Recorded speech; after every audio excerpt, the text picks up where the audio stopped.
밤새 열심히 말씀을 준비했는데 설교하기 싫은 날이네요. 계속 피아노 연주 듣고 싶고 계속 다양한 언어로 우리 하나님의 말씀이 선포되어지는 것을 그냥 마냥 듣고 싶은 그런 시간입니다. 우리 또 귀한 특순 함께해 준 우리 현진 형제와 또 언어의 탁월함을 가지신 우리 형제 자매님들에게 다시 한번 뜨거운 사랑의 박수 보내주시면 감사하겠습니다. 감사합니다 주님. 할렐루야. 네, 크월이 점점 풍성해지고 있습니다. 다양한 여러분들의 재능을 가지고 우리 함께 하나님을 찬양할 수 있고 또 하나님을 예배하는 자리에 그것들을 올려드릴 수 있는 건 참 기쁘고 감사한 일이라는 생각이 듭니다. 아마 지금까지 여러 차례 크리에이티브 월십을 했지만 아마 오늘이 최다 출연진인 것 같아요. 그죠? 네, 최다 출연진.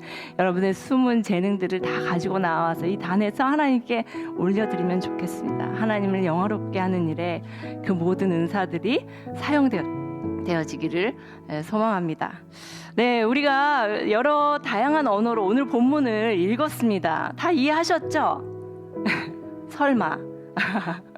네, 우리 한국어로 우리가 다 같이 오늘 본문 말씀을 함께 읽도록 하겠습니다. 오늘 본문은 창세기 39장 1절부터 23절까지의 말씀입니다.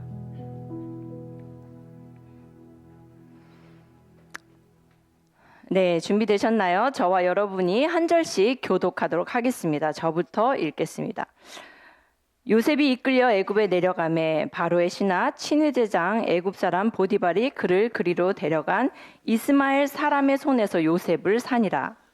여호와께서 요셉과 함께 하심으로 그가 형통한 자가 되어 그의 주인 애굽 사람의 집에 있으니 그의 주인이 여호와께서 그와 함께 하심을 보며 또 여호와께서 그의 범사에 형통하게 하심을 보았더라.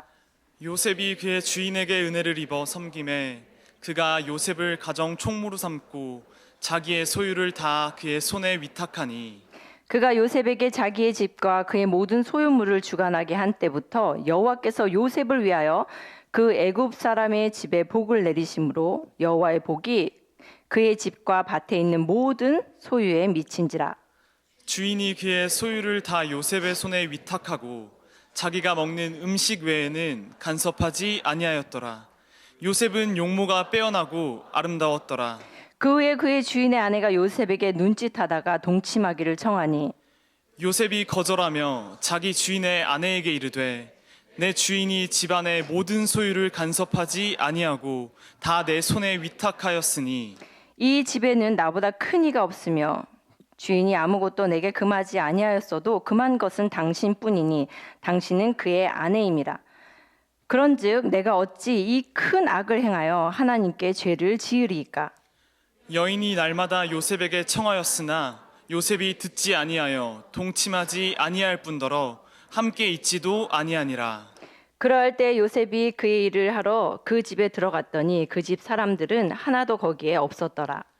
그 여인이 그의 옷을 잡고 이르되 나와 동침하자. 그러나 요셉이 자기의 옷을 그 여인의 손에 버려두고 밖으로 나가매 그 여인이 요셉이 그의 옷을 자기 손에 버려두고 도망하여 나감을 보고 그 여인의 집 사람들을 불러서 그들에게 이르되 보라 주인이 히브리 사람을 우리에게 데려다가 우리를 희롱하게 하는도다. 그가 나와 동침하고자 내게로 들어오므로 내가 크게 소리 질렀더니 그가 나의 소리 질러 부름을 듣고 그의 옷을 내게 버려두고 도망하여 나갔느니라 하고 그의 옷을 곁에 두고 자기 주인이 집으로 돌아오기를 기다려 이 말로 그에게 말하여 이르되 당신이 우리에게 데려온 히브리 종이 나를 희롱하려고 내게로 들어왔음이므로 내가 소리질러 불렀더니 그가 그의 옷을 내게 버려두고 밖으로 도망하여 나갔나이다. 그의 주인이 자기 아내가 자기에게 이르기를 당신의 종이 내게 이같이 행하였다 하는 말을 듣고 심히 노한지라. 이에 요셉의 주인이 그를 잡아 옥에 가두니 그 옥은 왕의 죄수를 가두는 곳이었더라. 요셉이 옥에 갇혔으나 여호와께서 요셉과 함께 하시고 그에게 인자를 더하사 간수장에게 은혜를 받게 하시매 간수장이 옥중 죄수를 다 요셉의 손에 맡김으로 그 재반 사물을 요셉이 처리하고 다 같이 간수장은 그의 손에 맡긴 것을 무엇인지 살펴보지 아니하였으니 이는 여호와께서 요셉과 함께 하심이라. 여호와께서 그를 범사에 형통하게 하셨더라. 아멘. 기도하겠습니다. 하나님 감사합니다. 이 거룩하고 복된 날 우리가 주님의 말씀에 귀를 기울입니다. 하나님, 소리로 듣는 것이 아니라 하나님의 말씀 우리의 심령으로 듣는 것임을 우리가 깨달아 할 때 하나님 우리의 마음의 문을 열어주시고 하나님의 음성이 들리게 하여 주시옵소서. 모든 귀머거리들이 자유케 되어지는 시간 되게 하여 주시고 하나님의 음성이 살아있는 하나님의 음성이 하나님 우리 마음에 들려질 때 하나님 그 음성을 따라 사는 우리 모두가 될 수 있도록 하나님 기름 부으시고 오늘 축복하여 주시옵소서. 부족한 여종의 입술을 주께 맡겨드리며 하나님의 영광만을 드러내길 소원합니다. 마음껏 사용하여 주시옵소서. 감사드리며 예수님의 이름으로 기도드립니다. 아멘. 감사합니다. 오늘 설교는 묵은지 같은 설교예요. 사실 오래전부터 이 말씀을 하나님 저에게 주셨고 언젠가 이걸 전해야 되겠다라고 기대하고 기다렸던 말씀입니다. 왜 김치도 보면 갓 버무린 겉절이가 있는가 하면 3년 4년 묵은 묵은지가 있죠. 오늘 말씀은 좀 오래 묵혀놓은 그러나 꼭 여러분에게 전하라고 하나님께서 제 마음에 부어주신 말씀인 줄 믿습니다. 여러분 마음의 문을 활짝 여시고 또 기대하는 마음으로 말씀에 귀 기울여 주시면 좋겠습니다. 사랑하는 청년 여러분, 히스 워리어 여러분, 여러분의 인생에 사명이 있는 걸 믿으십니까? 저는 믿습니다. 여러분의 인생에는 매우 특별한 사명이 있습니다. 특별히 하나님의 나라를 위한 요셉과 같은 사명이 있는 것을 오늘 여러분들이 깨닫게 되길 바랍니다. 지금 현재 나의 삶의 모습을 보면 부족함 투성이고 연약함 투성이고 과연 하나님이 나를 사용하실 수 있을까라고 생각할 수 있습니다. 그러나 눈을 들어서 여러분을 선택하신, 여러분을 부르신 하나님을 바라보십시오. 특별히 여러분의 삶에 이 나라, 이 민족을 하나님께서 맡겨주실 것은 저는 확신합니다. 아멘? 기쁘신가요? 이건 복음이에요. 이건 기쁜 소식이에요. 이 나라, 이 민족의 미래를 하나님은 여러분의 손에 맡기셨습니다. 그리고 이 나라, 이 민족에 나아가야 될 길, 특별히 통일 한국의 사명을 여러분 세대에게 맡기신 줄 믿습니다. 제가 그걸 어떻게 아냐고요? 어떻게 할까요? 어떻게 확신할까요? 그건 단순하게 여러분의 리더로서 저의 희망사항이 아닐까요? 아닙니다. 그렇지 않습니다. 여러분이 그 안에 진리교회 히스 워리어에 온 이상 여러분은 이 사명의 자리에 함께하는 줄 믿습니다. 서울 시내 전국엔 수많은 교회가 있습니다. 그럼에도 불구하고 이 교회로 여러분들을 인도하신 것은 하나님의 뜻하시며 하나님의 주권이라고 믿을 때에 우리 교회에게 주신 이 사명의 자리, 이 훈련의 자리는 곧 여러분의 인생으로 이어지게 될 것을 저는 믿기 때문입니다.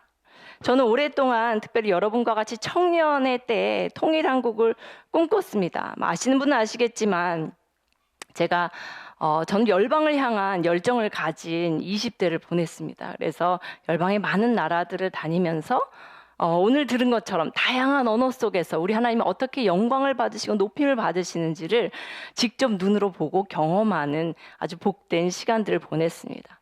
그러던 중에 하나님께서 내 민족, 대한민국에 대한 이야기를 꺼내십니다. 그리고는 동독에 있을 때, 동독에서 사역할 때 통일 한국에 대한 매우 선명한 비전을 저에게 보여주셨습니다. 그리고 저로 하여금 서원하게 하셨어요. 하나님, 정말 대한민국이 복음으로 통일되게 하시고 단순하게 정치적 해방뿐만 아니라 정치적 해방의 자유, 그것뿐만 아니라 그 자유를 통해서 하나님을 선택할 수 있는 대한민국 되게 하여 주시옵소서.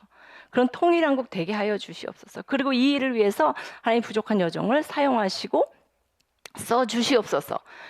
그리고는 저에게도 한 15년, 20년에 연단의 시간들이 있었어요. 연단의 시간이 있고 과연 하나님이 이 꿈을, 나에게 주신 이 꿈을 어떻게 펼쳐가실지에 대해서 알 수 없는, 오히려 그 모든 것들이 다 사라진 것 같은 시간을 보내기도 했습니다.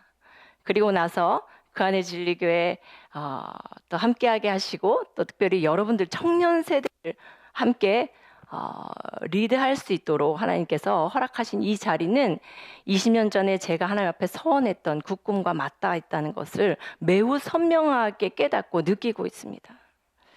그래서 여러분들이 이 자리에 있는 것, 여러분들이 알든 모르든 여러분의 인생을 계획하신 하나님은 그 계획대로 여러분들을 이끌어가고 계시고, 하나님의 나라를 위해서, 특별히 이 나라 이 민족의 시대적 사명, 통일 한국을 위해서 여러분들을 반드시 사용하게 될 것입니다. 왜 이렇게 아멘 소리가 작죠? 부담스러운 분들이 계신 것 같아요. 괜찮습니다. 여러분, 통일한국을 재건하는 여러분 세대에게 허락하신 이 사명, 물론 저희 세대, 부모 세대에게도 이 사명은 매우 선명합니다. 그러나 통일한국이라는 것은 단순하게 휴전선이 걷어지는 것으로 끝나지 않습니다. 통일한국은 그때부터 이루어가야 하는 매우 긴 프로젝트의 하나입니다. 어쩌면 저희 세대에게는 그 문을 여는 사명이 있는지 모르겠어요. 그리고 그 사명이 있기를, 그리고 그 사명에 더 많은 사람들이 헌신하고 깨어나기를 간절히 기도합니다. 그러나 청년 세대인 여러분들은 저희가 열어놓은 그 길에 그 나라, 통일 한반도, 복음 통일로 세워지는 사명의 자리에 선 나라들을 재건하는 오랜 프로젝트의 일부를 여러분도 감당하게 될 것입니다. 기대하게 되길 바랍니다.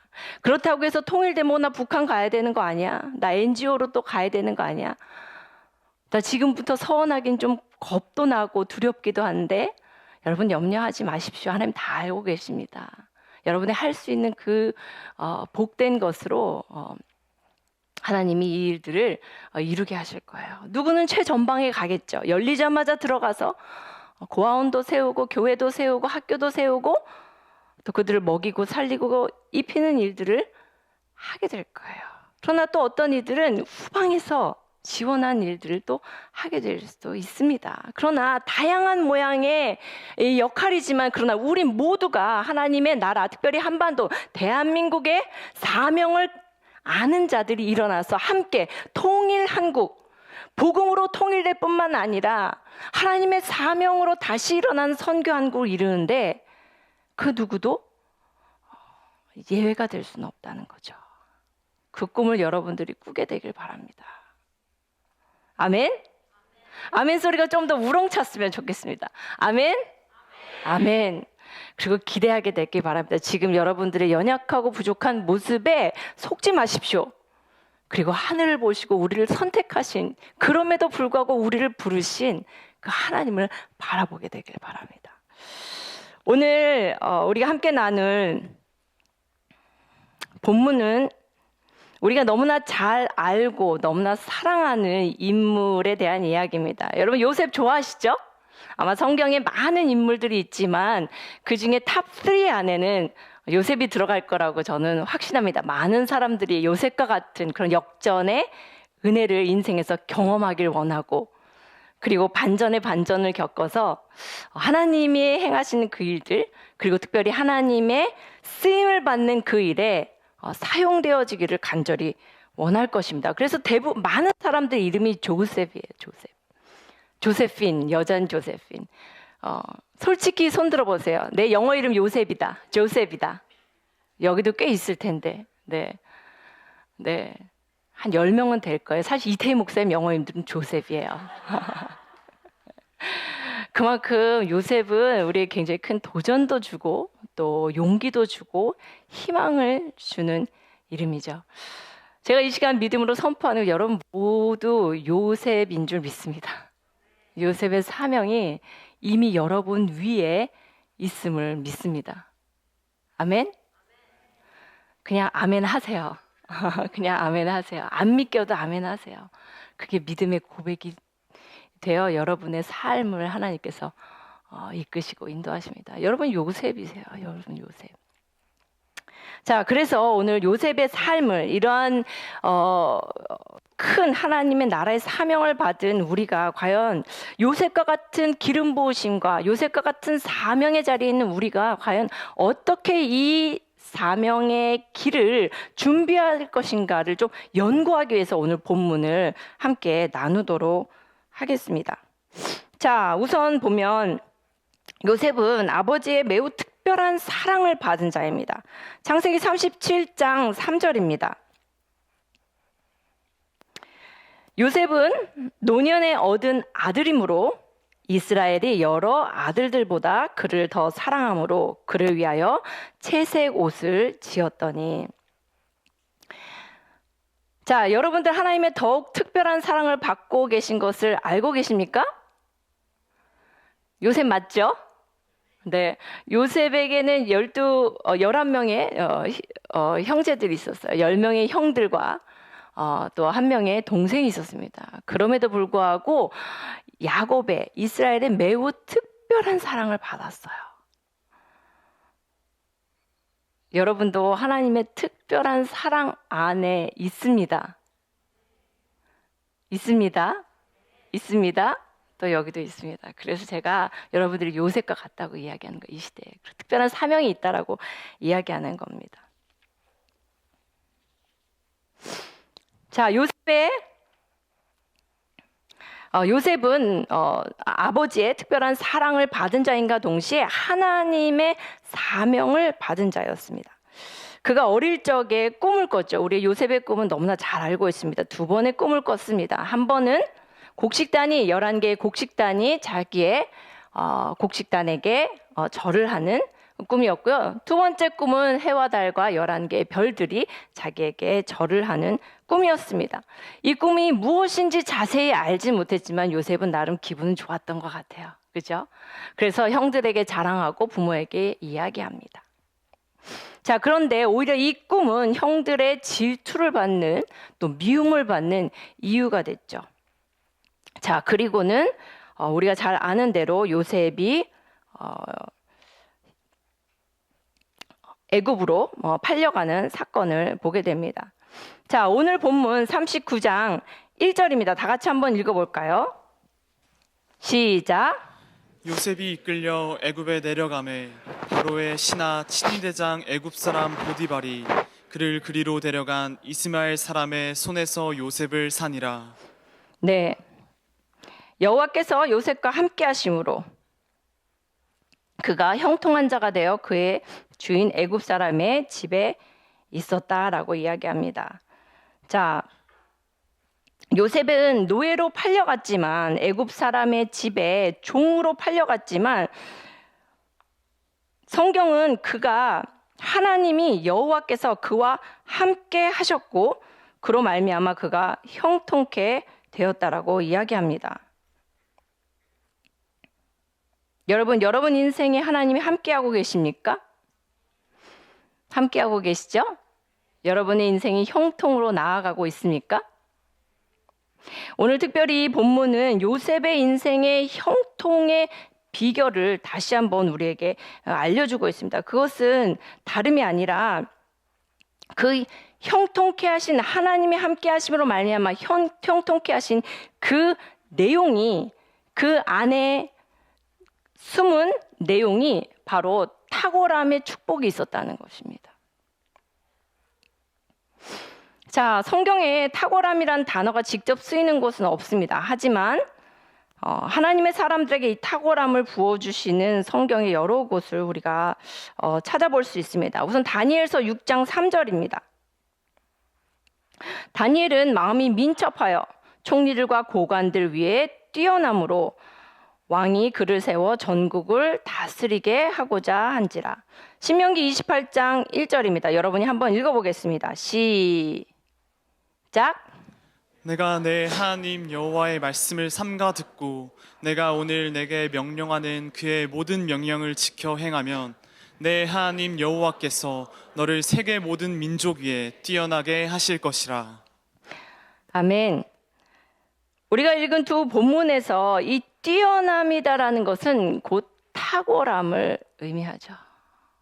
하나님께 접붙여져 있는 사람, 하나님과 함께한 사람, 하나님께서 형통하도록 그 길을 여는 자들에게 부어주시는 축복은 탁월함입니다. 탁월함.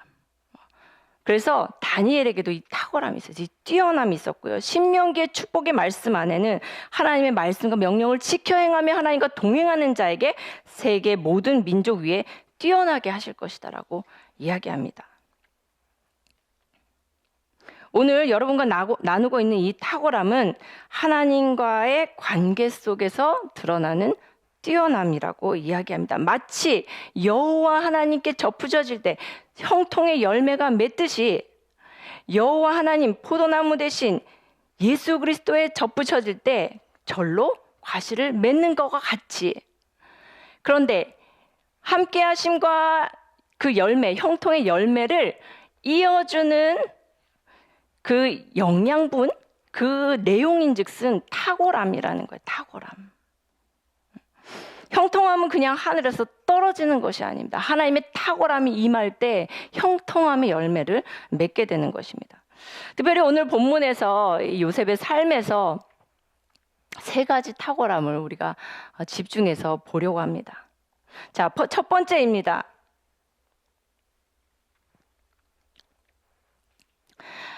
요셉은 관계의 탁월함에 기름 부으심이 있었습니다. 관계의 탁월함. 요셉은 보디발의 집에 노예로 팔려갑니다. 여러분들 다 아시죠? 노예로 팔려가요. 누구에 의해서? 형들에 의해서. 질투하는 형들에 의해서 노예로 팔려가죠. 굉장히 억울하고 원통한 상황은 맞습니다. 그죠? 갑자기 제일 사랑받던 아들에서 종이 된 거예요. 그 집에 자유가 없이 시키는 걸 해야 되고 어떤 억울한 일을 당해도 찍소리 못하는 그런 신분으로 바뀐 것이죠. 자, 이런 상황에 소극적으로는 자기 연민에 빠지거나 불평과 낙심을 할 수 있는 상황이고요. 적극적으로는 탈출을 시도할 수 있는 상황이에요. 그렇지 않습니까? 노예로 있는 보디발의 집에 노예로 있는 그 자리가 하나님의 관점에서 이것이 타당하다고 여러분 생각하시나요? 그것도 형들의 죄로 인해서. 그렇지 않습니까?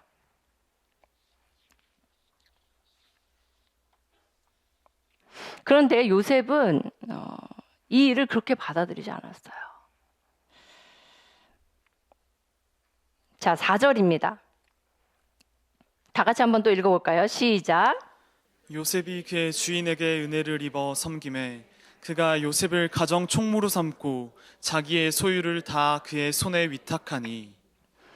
네, 요셉이 그의 주인에게 은혜를 입어. 자, 우리가 생각하는 현대 우리의 신앙에 걸맞는 성경을 제가 한번 다시 써볼게요. 자, 하나님께서 요셉과 함께 하심으로 그가 형통한 자가 되어 그의 주인 애굽 사람의 집에 노예로 있으니 그의 주인이 여호와께서 그와 함께 하심을 보며 또 여호와께서 그의 범사에 형통하게 하심을 보았더라. 요셉이 그의 주인에게 은혜를 입어 한 달 만에 자유가 됐다. 혹은 그의 주인의 은혜를 입어 일하지 않아도 집에 있을 수 있게 됐다. 우리가 기대하는 형통의 모양과 형통의 내용은 어쩌면 이런 걸 수도 있어요. 상황적으로 내가 더 편안하고 내가 더 즐겁고 내가 더 안정된 것들을 우리는 꿈꿔봅니다. 근데 이 내용은 전혀 달라요. 자, 여기에서 주인의 은혜를 입었대. 주인이 요셉을 굉장히 좋아했어요.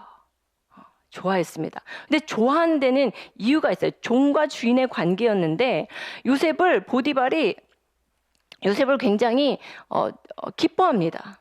근데 그 이유가 있어요. 그 이유는 그가 주인의 은혜를 입어 그를 섬겼다라고 하는 이 단어에 비밀이 담겨 있습니다. 자, 이 섬겼다라는 말은 단순하게 표면적 종으로 시킨 일 그냥 했다의 개념이 아니에요. 아니면 최소한 반항은 하지 않고 그냥 뭐 열심히 했다. 열심히 했더니 나름 집안의 종 중에서 노예 중에서 그의 소유를 다 맡아 관리하는 그런 가정 총무의 자리에 있다, 이런 정도가 아니라는 거예요. 여기에서 섬겼다라는 말은 성경의 다른 구절에도 많이 나오는데, 특별히 사무엘 상에 그 어린 사무엘이 여호와를 섬겼던 것에서 같은 단어로, 같은 원어를 우리가 보게 됩니다. 또 하나, 엘리사가 그의 스승 엘리야를 섬겼을 때 이 동일한 섬기다의 말이 나와요. 그러니까 이 섬긴 것은 요셉이 억울하고 원통하고 당황스러운 신분의 자리에서도 그에게 맡겨주신 그 주인에게 대해서 어떻게 했다고요? 마음을 다해서 섬긴 거예요. 사랑함으로 섬긴 거예요. 최선을 다해 섬긴 거예요.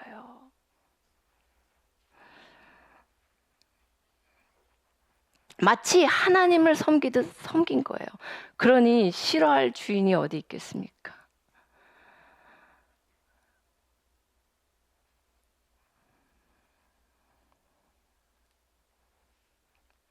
이 관계의 탁월함은 단순하게 생존을 위한 최선이 아니었습니다.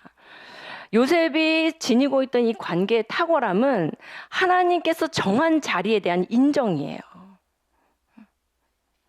하나님께서 허락하신 관계에 대한 그 질서에 대한 인정이었습니다. 그래서 비록 형들에게 팔려서 형들이 팔고 억울하게 노예의 자리에 왔을지언정 하나님께서 허락하신 그 관계 안에서 보디발에게 최선을 다했다는 거예요.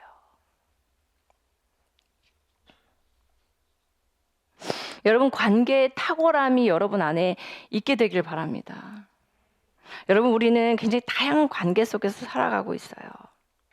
이 세상은 관계의 그물망으로 이어졌다고 해도 과언이 아닙니다.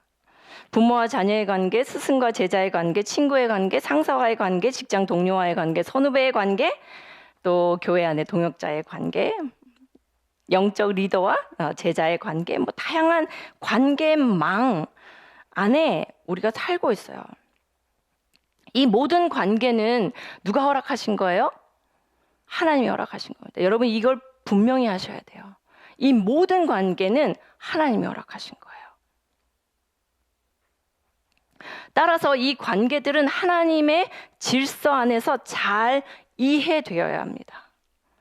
그리고 아름답게 가꾸는 것이 지혜이고 요셉의 삶의 형통의 비결이었어요. 관계 얘기를 뒤로 가면서 쭉 계속할 텐데 여러분들을 둘러싸고 있는 여러분의 관계를 한번 생각해 보세요. 여러분들은 그 모든 관계를 하나님으로부터 주어진 관계라고 인정하고 계시나요? 관계를 회복하는 데 있어의 출발점은 거기입니다. 요셉에게는 관계를 풀어갈 수 있는 탁월함이 있었어요. 여러분, 우리가 통일한국의 리더로 준비되어지는 데 있어서 AI가 할 수 없는 것은 관계입니다. 관계. 아무리 최첨단 과학을 더해도 사람과 사람의 관계는 사람만 할 수 있는 영역이에요. 그리고 최첨단의 혹은 사람을 대체하는 것 같은, 관계를 대신해 줄 수 있는 것 같은 과학이 발전하면 발전할수록, 혹은 사람들이 그것에 의존하면 의존할수록 사람들은 훨씬 더 많은 공허함을 느끼게 됩니다. 그래서 하나님께서 마지막 때에 사용하시는 리더들은요, 관계의 탁월함이 임해야 돼요. 그리고 하나님은 그 관계의 탁월함을 여러분에게 허락해 주시기를 원하십니다. 그래서 여러분 한번 잘 생각해 보시면 좋겠어요. 여러분들이 인정하고 싶지 않은 관계도 있는 거 너무나 잘 알고 있습니다. 왜냐하면 말도 안 되게 나를 괴롭히거든요, 내 상사가. 그렇죠? 너무너무 나를 힘들게 한 사람들도 주변에 너무 많거든요. 때론 내가 억울할 때도 너무 많죠. 그럼에도 불구하고 모든 관계의 주인 대신 하나님을 먼저 바라보게 되길 바랍니다. 그리고 그 관계에 최선을 다할 때 마치 주를 섬기듯, 요셉이 행한 것처럼 마치 주를 섬기듯 온 마음으로 죽게 하듯 먼저 섬기는 자가 될 때 하나님께서 형통이 흘러갈 수 있도록 하나님 길을 열어주실 거예요. 특별히 하나님께서 주신 질서들을 여러분 잘 기억하셔야 돼요. 관계의 질서, 부모님과 자녀의 관계의 질서, 요즘은 프리하고 자유하고 또 평등하고 그리고 상하의 관계가 고리타분하고 꼰대 같고 그런 거 싫어. 훨씬 쿨한 모습은 부모님과 어깨를 나란히 하고 스승과 어깨를 나란히 하고 모든 이들과 다 동등한 관계. 세상이 속이고 있는 거죠. 세상이 속여요. 사단이 속여요. 그래서 가르침을 받기를 싫어하고 배움을 싫어하고 유익한 조언들을 거절하는 세대가 되었습니다.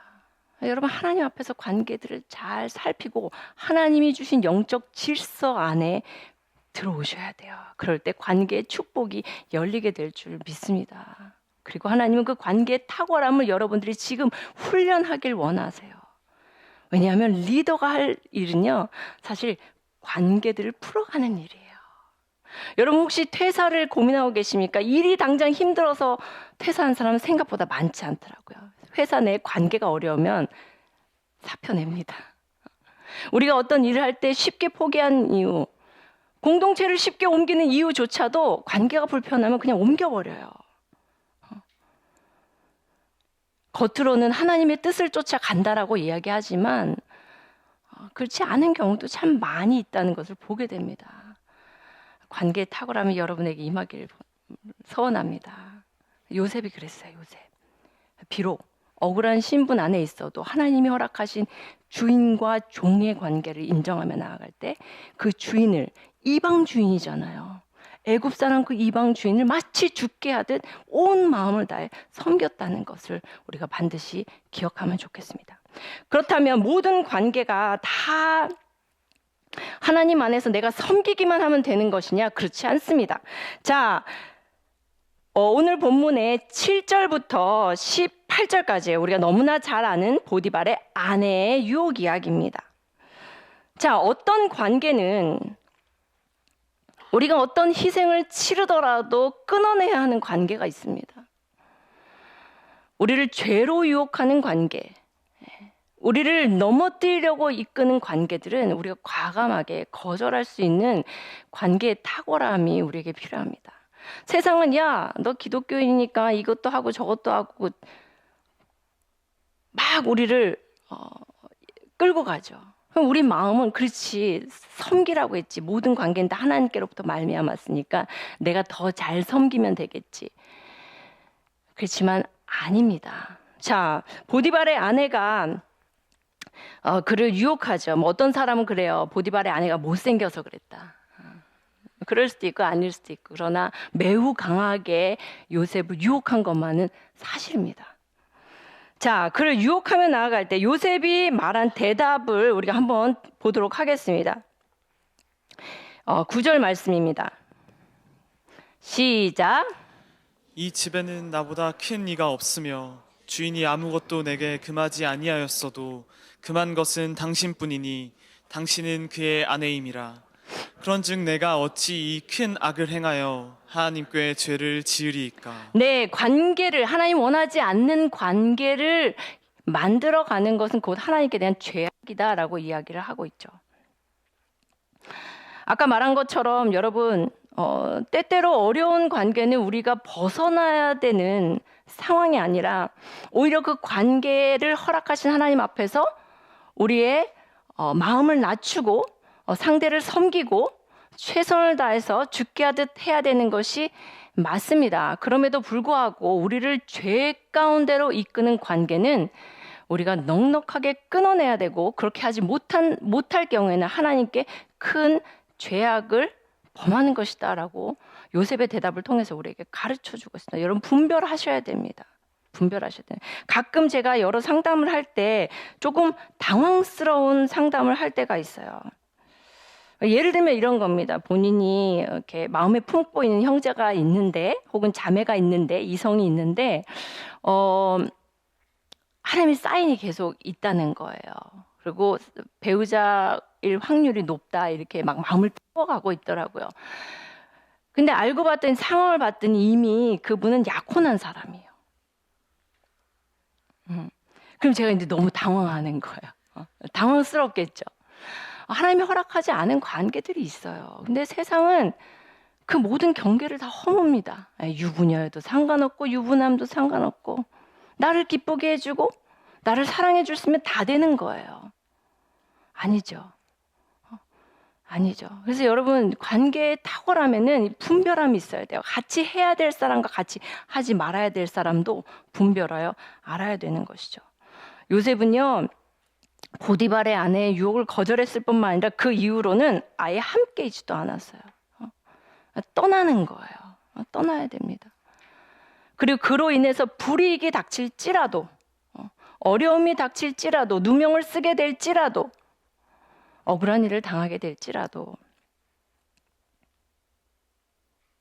그는 하나님 앞에서 그 관계의 질서를 지켜가고 있었습니다.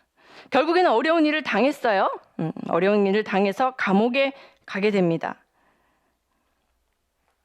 감옥에 가서도 우리가 아는 대로 술 맡은 관원장, 떡 굽는 관원장을 만나게 됩니다. 여기서도 요셉은 그들을 섬겼다라고 40장에서 이야기합니다. 40장 4절에 있습니다. 그들을 섬겼다. 어떻게 섬겼을까요? 보디발을 섬겼던 거와 같이 섬겼을 거예요. 그리고는 어느 날 그들의 낯빛이 좋지 않을 때, 근심이 가득한 것을 알 때 요셉이 먼저 다가가서 질문을 해요. 당신들 왜 이렇게 오늘 표정이 안 좋아요? 아니, 감옥에 있는 사람이 표정이 좋아봤자 얼마나 좋을까요? 근데 그 미묘한 차이를 알 만큼 요셉은 굉장히 관계에 탁월한 사람이었어요. 그래서 이야기합니다. 그랬더니 자신들이 꾼 꿈에 대해서 이야기를 하고 그것들을 해몽해 주는 일이 있었죠.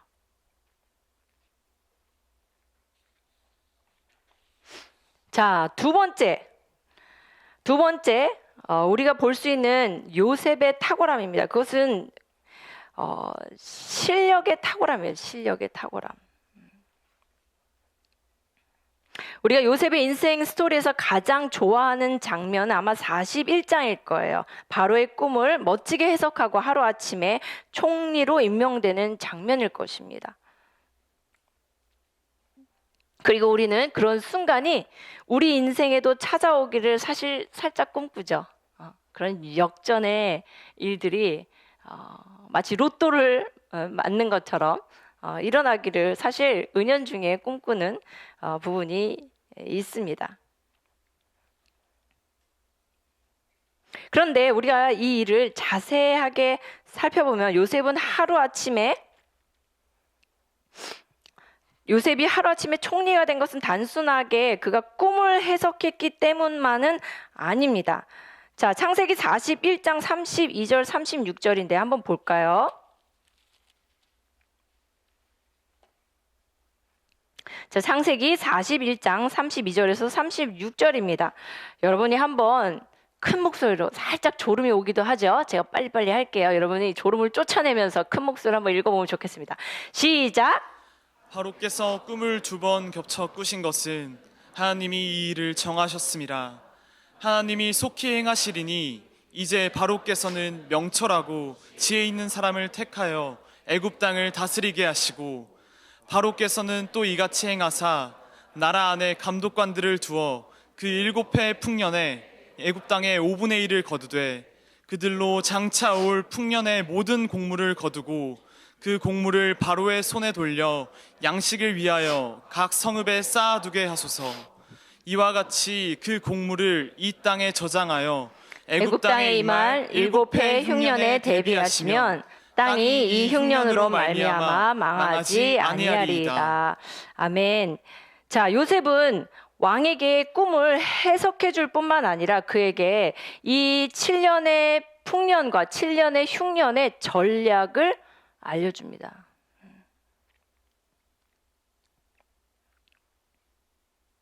어떻게 7년의 흉년을 대비할 수 있는지 그 방안과 방법을 너무나 잘 이야기하고 있죠. 요셉은 탁월한 행정가였어요. 탁월한 행정가. 근데 이 탁월한 행정가로서의 그의 전략과 대안이 하루아침에 나온 걸까요? 아닙니다. 아니면 총리가 되기 위해서 하나님이 꿈의 해석과 함께 그냥 뿅 담아주신 걸까요? 그렇지 않다는 거죠. 그렇지 않다는 거죠. 오늘 우리가 읽은 39장의 그 모든 말씀은, 그 모든 여정은 사실은 총리로서 요셉이 해야 할 모든 일들의 훈련 시간이었다는 것을 우리가 알 수 있어요.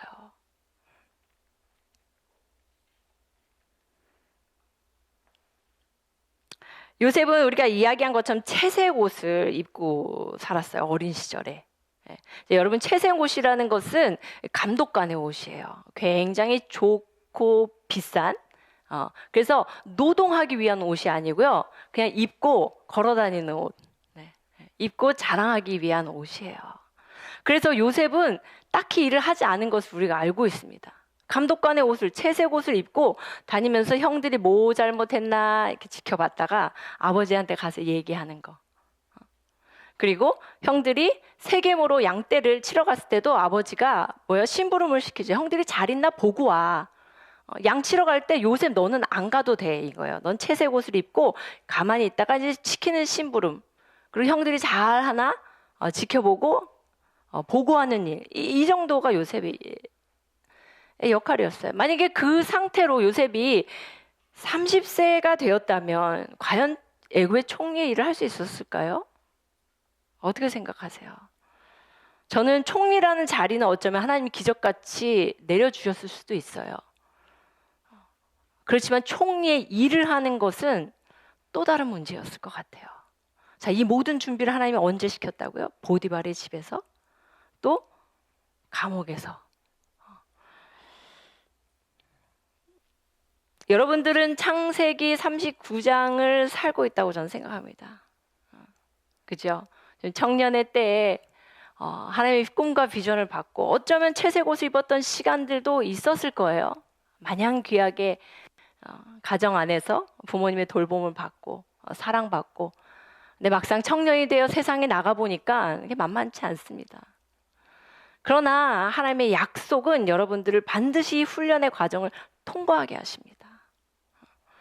그런데 그냥 통과하게 아니라 이 통과하는 과정에 미흡하고 연약했던, 행정을 모르던 요셉이 이 13년의 이 여정을 거치면서, 39장의 여정을 거치면서 매우 탁월한 행정가로 거듭났다는 사실이에요. 여러분, 하나님이 여러분 인생에 지금 어떤 훈련을 시키고 계십니까? 특별히 여러분에게 허락하신 재능, 여러분에게 허락하신 은사들을 하나님께서 탁월함으로 채워가고 계신 시간인 줄 믿으시길 바랍니다. 근데 그냥 그건 하루아침에 되어지지 않아요. 하루아침에 되어지지 않습니다. 자그마치 요셉도 13년이라는 시간이 걸렸죠.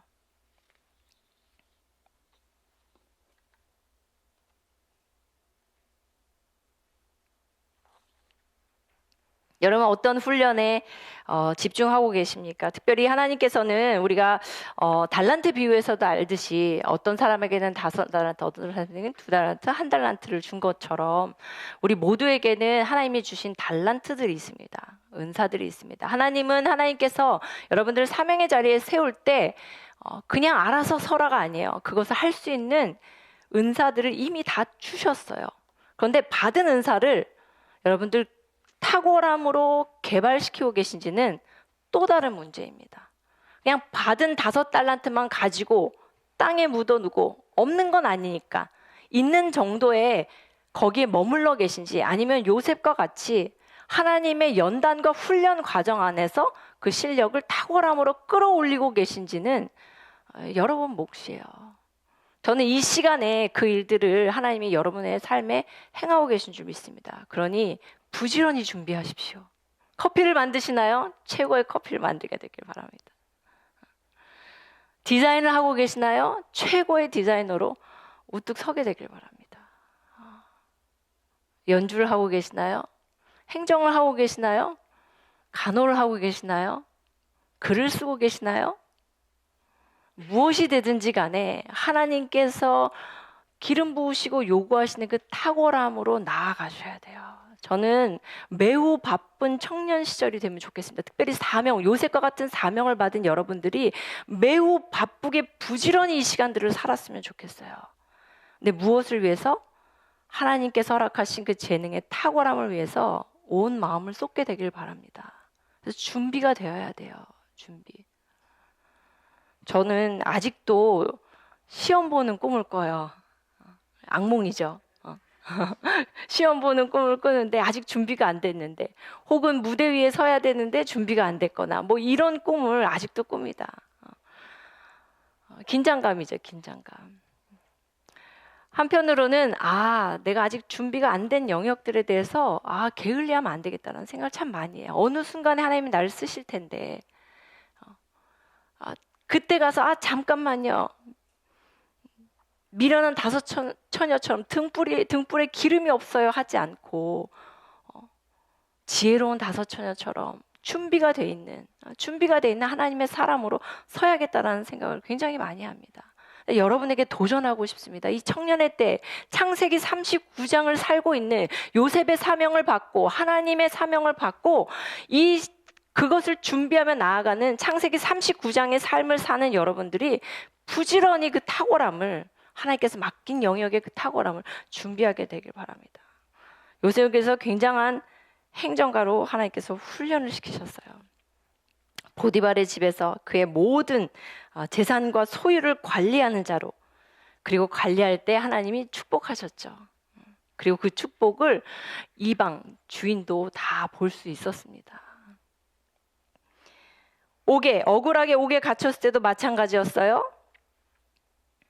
그 재반 사물을 요셉이 다 처리하고 감옥에 있는 많은 죄수들을 관리할 수 있는 그런 능력을 가지고 있었고, 하나님께서는 그를 계속해서 훈련시키고 계셨습니다.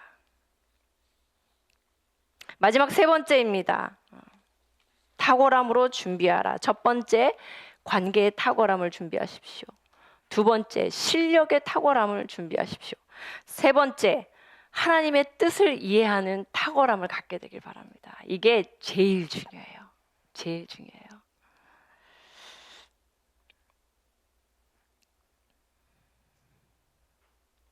우리가 잘 알듯이 요셉은 총리가 된 후에 곡식을 구하러 온 형들을 만나고, 형들이 자기 앞에 엎드려 절할 때 꾸었던 꿈을 생각합니다. 이전에 바로의 꿈을 해석할 때 우리가 본문을 다 볼 수는 없지만 여러분들이 궁금하시면 좀 꼼꼼하게 요셉의 인생을 한번 읽어보셔도 좋을 것 같아요. 요셉이 바로의 꿈을 해석할 때 뭐라고 했냐면, 꿈을 두 번 겹쳐 꾼 것은 하나님이 이 일을 정하셨습니다 라고 이야기해요.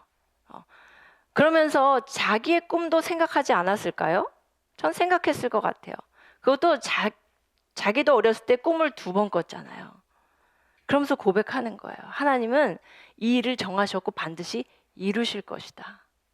아마 바로에게 그렇게 고백하면서 그 꿈을 생각했던 요셉이 드디어 형들을 만나고 그 꿈의 장면이 현실이 되는 것을 경험합니다.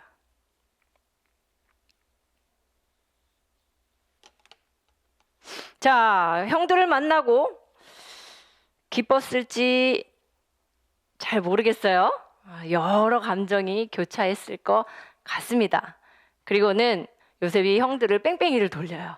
우리가 너무 잘 아는 대로 동생을 데리고 와라. 동생이 오고 나서는 은잔을 숨기고 어려움에 빠지게 하죠. 이 일이 단순하게 뺑뺑이만 그냥 소심한 복수였을까요? 전 그렇게 생각하지 않습니다. 그 처음 형들이 자기에게 나와서 절하는 그 장면을 마주했을 때 요셉은 아마 지난날의 그 꿈이 무슨 뜻이었는지를 다시 해석하는 시간이 필요했던 것 같아요.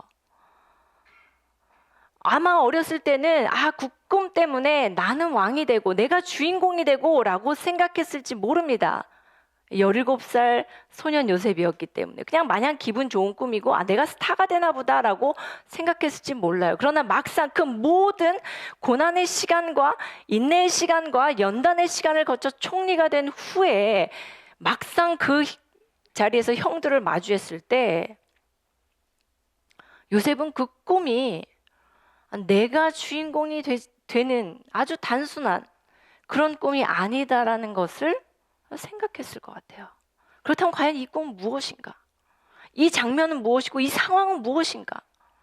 지금까지 나를 그런 억울함과 괴로움과 어쩌면 굉장한 고통, 여러분 하나님께서 함께해서 그를 형통하게 하시지만 사실은 노예고요. 여전히 죄수예요. 그 사실은 그렇게 기분 좋은 편안한 상황이 아니단 말입니다. 그 모든 과정을 거쳐서 이제 그 꿈의 한 장면이 눈앞에 펼쳐졌을 때 요셉의 마음은 굉장히 많은 생각들로 꿈을 다시 재해석하는 시간이 필요했을 것 같아요.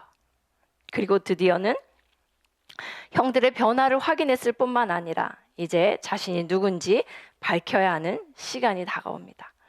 그 시간은 여전히 요셉에게 힘든 시간이었습니다. 그럼에도 불구하고 매우 큰 기대가 있던 시간이었을 것 같아요. 왜냐하면 이제는 알았으니까 그 꿈이 무엇을 의미하는 건지 이제 선명하게 깨달았기 때문입니다. 이것은 요셉에게 허락하신 매우 특별한 탁월함이죠. 여러분 어떤 상황에 있더라도 하나님의 뜻을 해석할 수 있는 눈만 있다면 우린 두렵지 않습니다. 어떠한 환경에서도 어떠한 고난에서도 그 일을 허락하신 하나님의 크고 위대한 그 뜻만 선명하게 알 수 있다면 아무것도 두려워할 것이 없어요. 아무것도 염려할 것이 없고 걱정할 것이 없습니다. 그리고 도저히 용서하지 못할 것 같았던 형들도 용서할 수 있는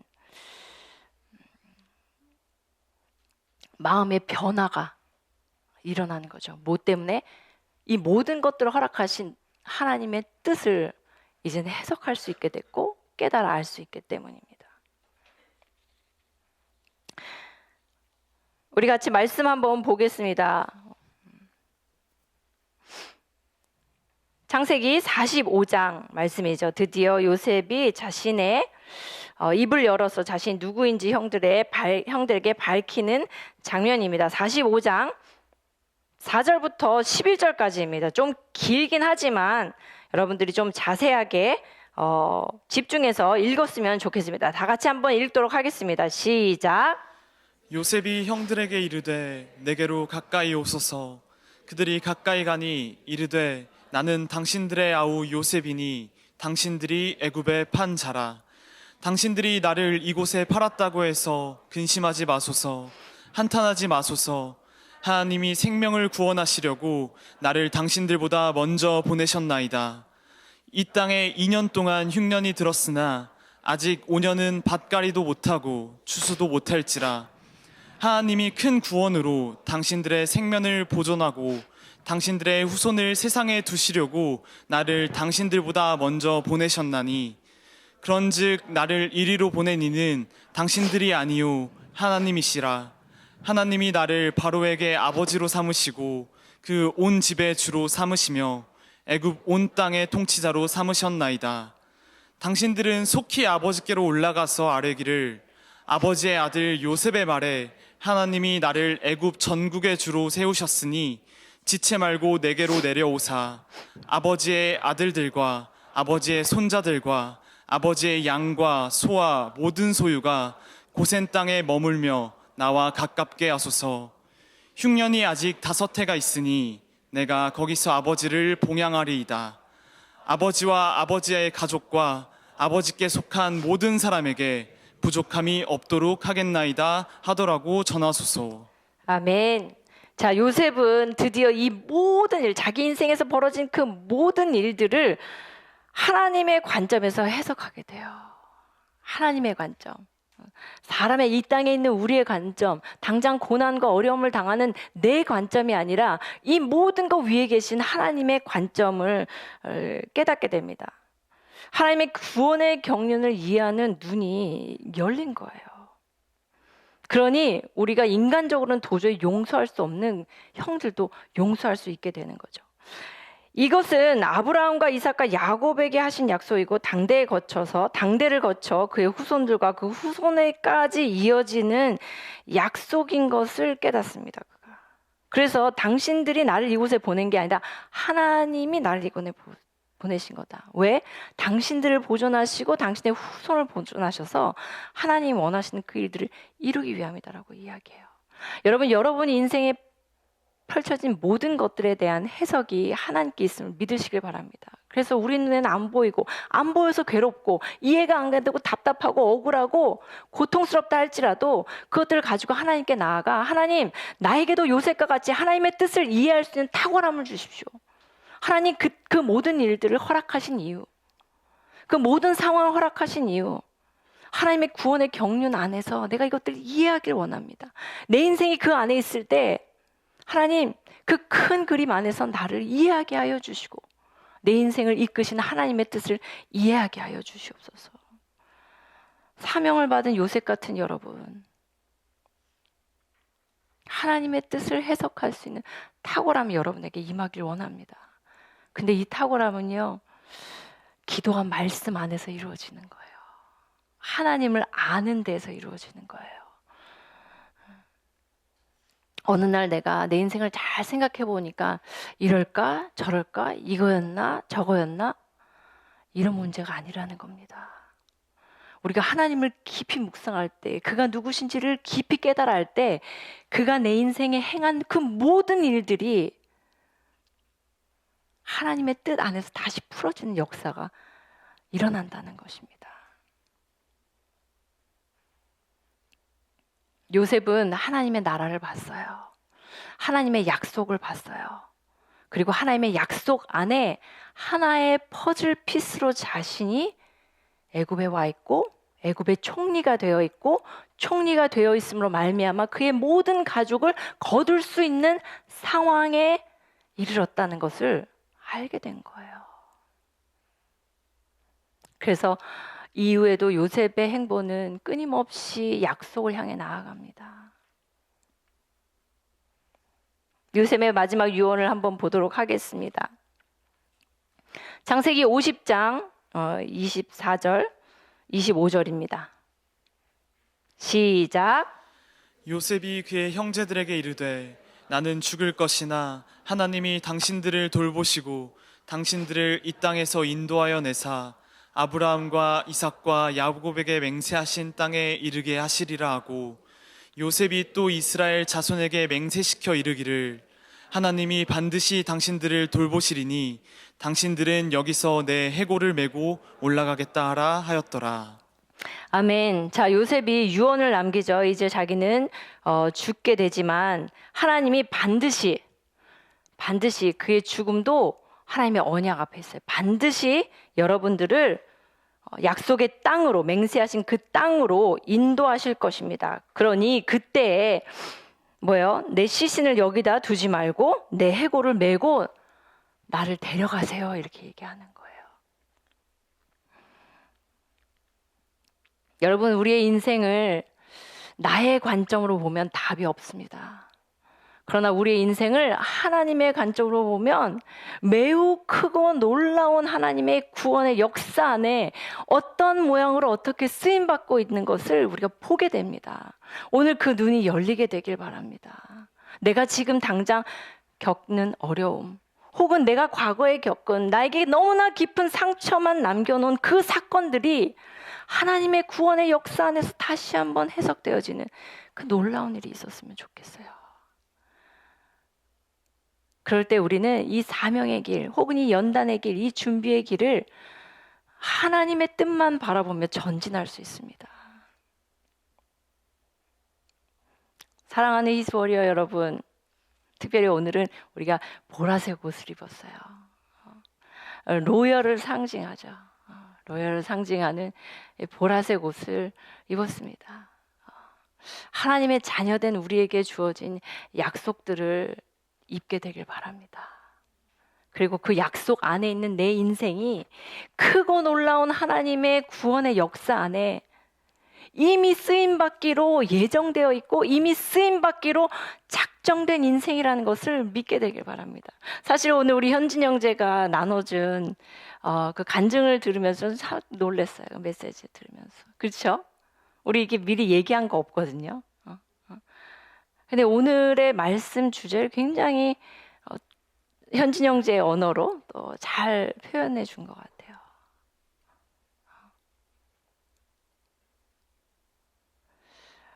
여러분, 어떠한 고난과 어떠한 역경과 어떠한 훈련과 어떤 어려움의 상황에 있을지라도 하나님 우리 인생을 통해서 일하시는 그 하나님을 오늘 바라보게 되길 바랍니다. 그리고 그 모든 아픔과 연단의 훈련을 통해서 우리를 관계에 탁월하게 하시고 또 실력에 탁월하게 하시고 하나님의 뜻을 아는데 탁월하게 하심으로 그 모든 것들을 통해서 하나님의 구원의 역사를 이루어 가실 것들을 여러분 기대하게 되길 바랍니다. 특별히 저 북한, 여러분 제가 북한 자꾸 얘기하잖아요. 그죠? 근데 우린 잘 몰라요, 북한을. 잘 모릅니다. 저도 사실 잘 몰라요. 근데 그냥 아는 거 하나 있어요. 하나님이 나를 사랑하신 것 같이 저들도 사랑하신다는 거예요. 특별히 말할 수 없는 고통과 고난의 삶을 살고 있는 그들의 인생을 불쌍히 여기고 긍휼히 여기신다는 것만은 확실합니다.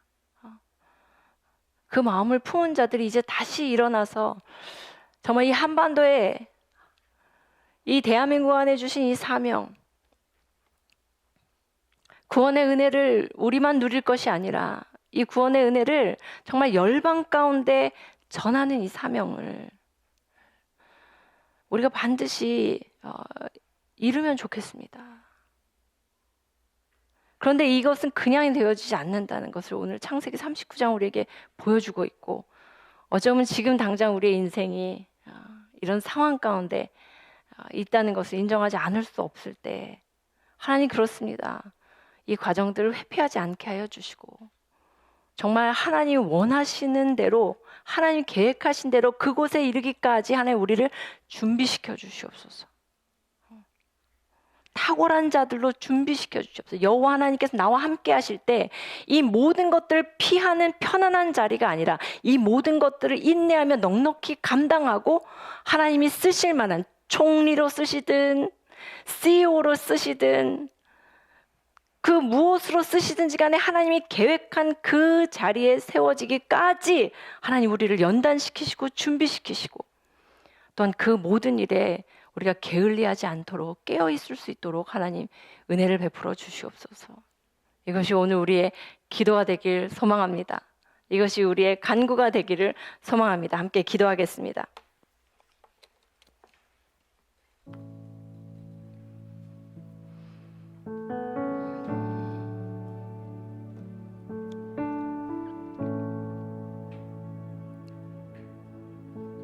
먼저는 우리가 사명이 있는 자라는 것을 하나님 앞에 인정하고 나아갔으면 좋겠어요. 여러분 여러 가지 이유가 있겠죠.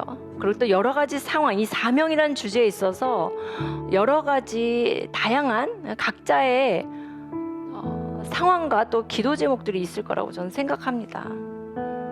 아직 사명까지는, 아직 나는 구원에 확신도 없는데 사명까지는 너무 무겁고 멀게 느껴집니다 하는 분도 계실 거고요. 그냥 난 내 인생만 잘 살고 싶지 더 많은 무언가를 하는 거에 별로 욕심이나 생각이 없습니다 하는 분도 계실 수도 있어요.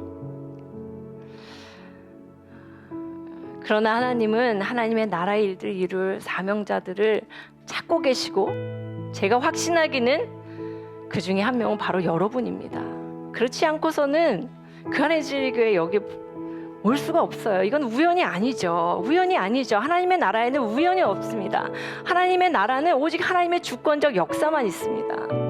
그 주권적 역사로 우리가 이곳에 한자리에 모여 있고 지금 이 시간 이 말씀을 우리가 함께 묵상하고 듣고 있다면 여러분 사명자가 맞아요. 그래서 여러분 마음의 문을 활짝 놓고 먼저 기도할 것은 하나님 그렇습니다. 나를 불러주셔서 감사합니다. 나를 구원하셨을 뿐만 아니라 나에게 영원한 삶에 은혜를 베풀어 주셨을 뿐만 아니라 이 땅에 사는 동안 부족한 나를 통해서 하나님의 나라의 크고 위대한 일들 이루시기를 원하시는 주님 감사합니다. 내가 사명자인 것을 믿음으로 받아들이게 하여 주시옵시고 요셉과 같은 자로 하나님 나라에 쓰임받게 될 것들 오히려 기대하게 하여 주시옵소서. 내 실력과 내 능력이 아니라 어쩌면 나만 바라보면 그 탁월함의 근처에도 가지 못하는 그런 연약한 자이지만 그럼에도 불구하고 하나님 내가 사명자인 것을 기뻐하게 하여 주시옵시고 하나님의 그 사명을 더욱더 온전히 이해하고 믿고 바라며 나아가게 하여 주시옵소서. 이 시대의 요셉이 되게 하여 주시옵소서. 우리 함께 기도하며 나가겠습니다.